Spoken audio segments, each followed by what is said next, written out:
This should be fun. Today we're going to deconstruct Sly and the Family Stone's Sex Machine. We're going to tear it apart and put it back together. Let's get right into it, but first I need you to mash that subscribe button, and while you're at it, go ahead and hit that like button. It'll do you no harm. All right, let's get into it. Sex Machine was on the second side of the album Stand that came out in May of 1969. It's a few months before Sly tore up Woodstock.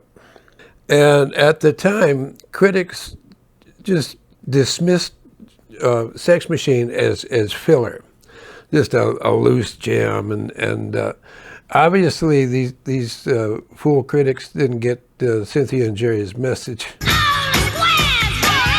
Yeah, it's a jam, but it's not filler by any means. It's got a lot of depth to it. And there's a reason why all these years after that, more than 50 years since, people still are loving the deep groove on this thing. And the critics who dismissed it as filler did not really understand that there's two things about this song. One, a big clue is the title, Sex Machine. Okay, let's see. Let's think about this. You got something that's rhythmic.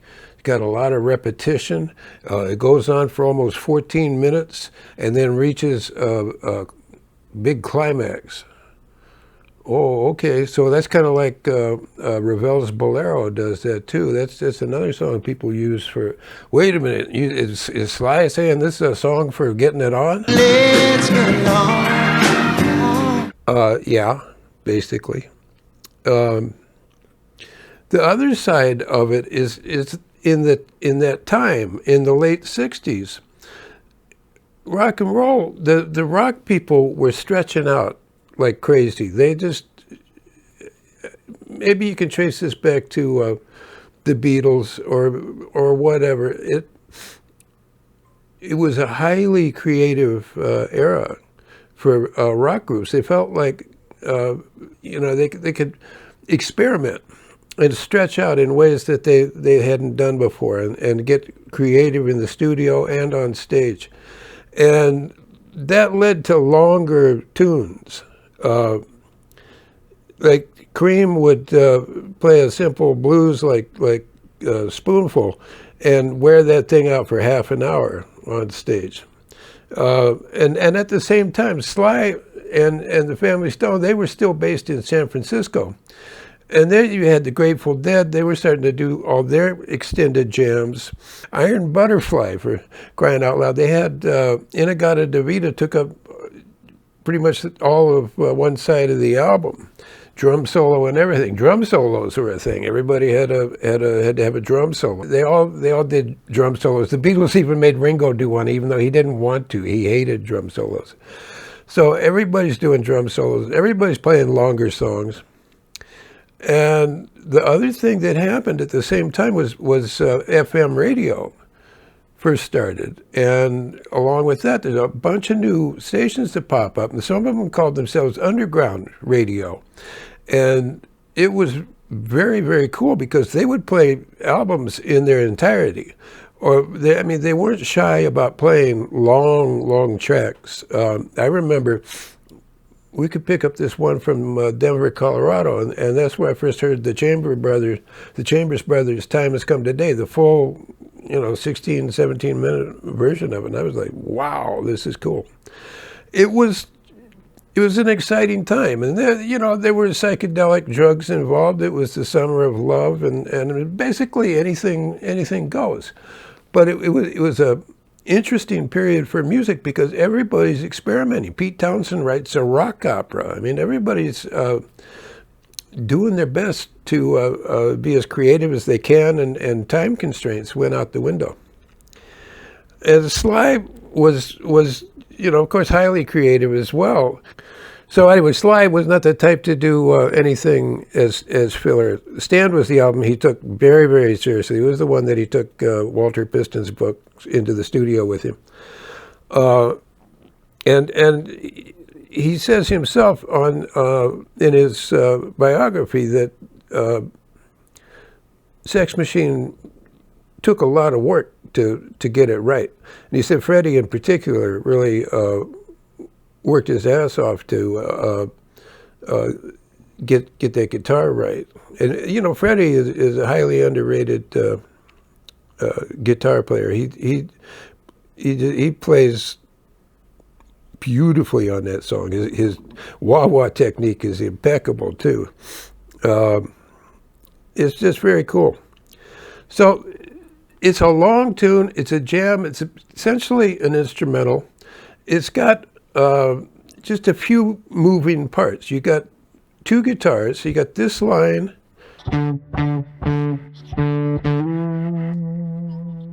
And then that gets answered, panned a little bit over to the right, by another guitar just doing that standard funk ninth chord. And then you get Larry Graham's bass line, which is just a gut bucket, easy, you know, I mean, you can't lose with that thing. And he just lays into that. He doesn't get fancy with it. He just keeps it in the pocket.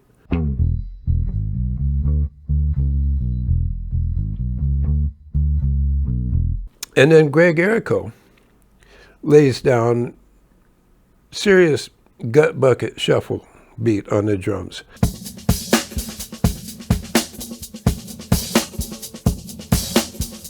And the whole tune is just steeped in the language of the blues. In fact, you think they're launching into a blues when they go up to the four chord, but Sly's not using the form of the blues, the structure, but he's using all the language of it, and he's using the chords, because, you know, the typical blues centers on the 1, 4, and the 5 chords.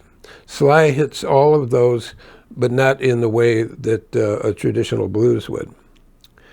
And the phrasing of all it, when he goes to the changes and whatnot, I mean, there's conjecture that maybe the final version of this tune was found after it was mixed, and possibly there are some edits in there.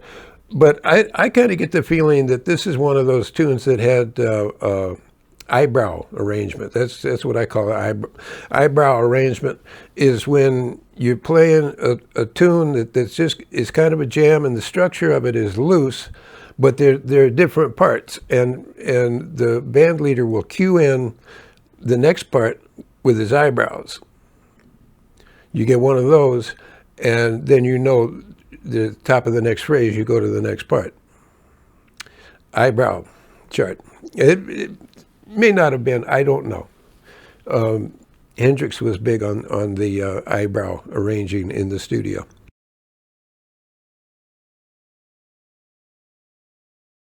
But the thing that people have puzzled about for the longest is what the hell is going on with Sly's voice? Is that a vocoder? Is it a talk box? What on earth has he done? And everybody was puzzled about that, and have been for years. I think the mystery has been solved by none other than George Clinton. I'm reading his memoir. Yeah, anyway, so George Clinton talking about Sex Machine. You know, he said there's a noise at the beginning of maggot brain that's chewing or chattering, and people ask if it's the sound of maggots feasting on the brain. And he said a lot of groundbreaking effects happen that way. Sly and the Family Stone had recorded a song called The Sex Machine a few years before, and it sounds like Sly's vocals are electronically processed. In fact, he was singing through a toilet paper roll covered with paper and feeding that through a wah-wah pedal. I read that and I'm going, what? He's singing through a toilet paper roll? The first thing I did was to run this tune through stem separation software. And then I could hear Sly's vocal isolated, and it sounds like this.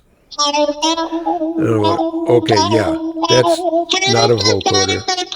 There weren't any vocoders in 1969, at least as far as I know, not commercially available ones. So I wind up, that just puzzled me.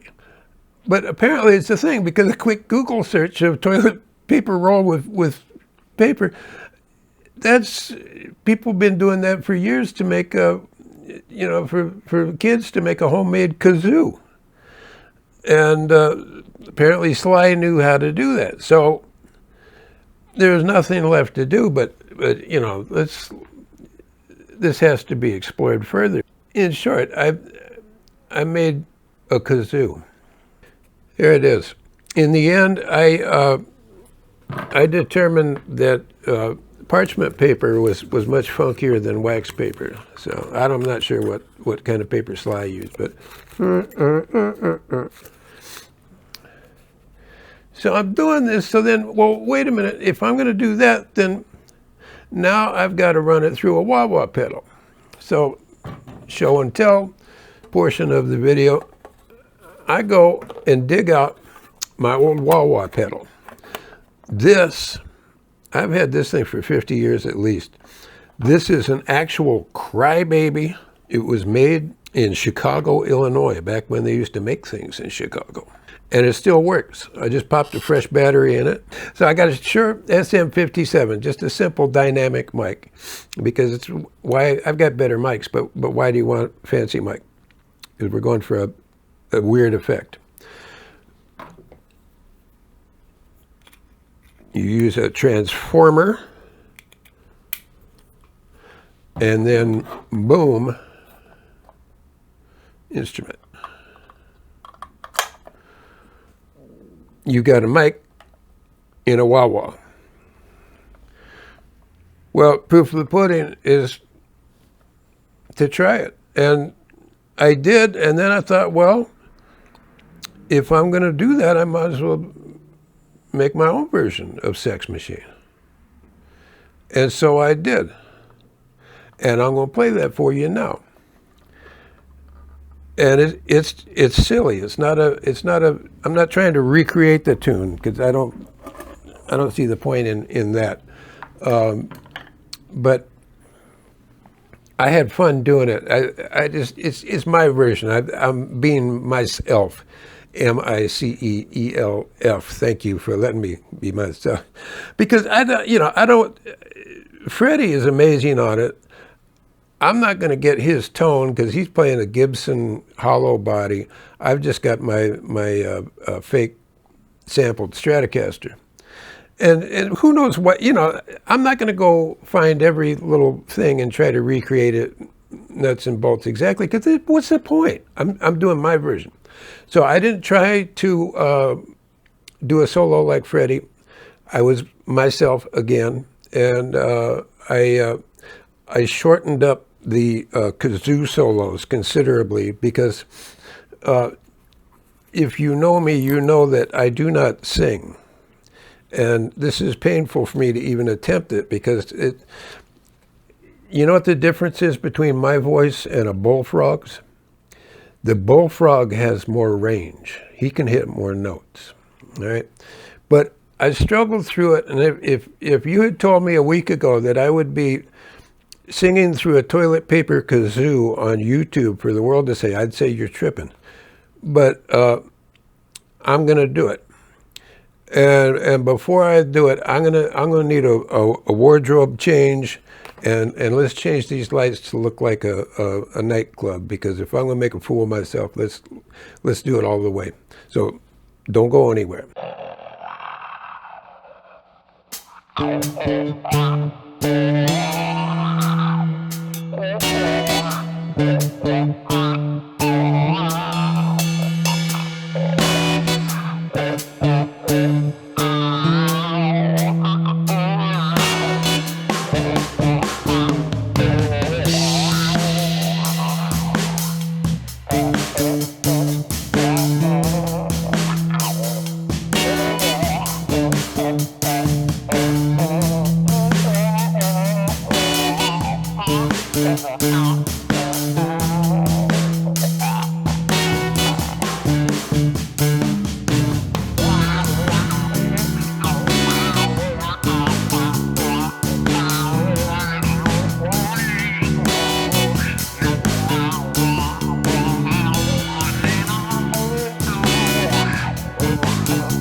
blew your mind out.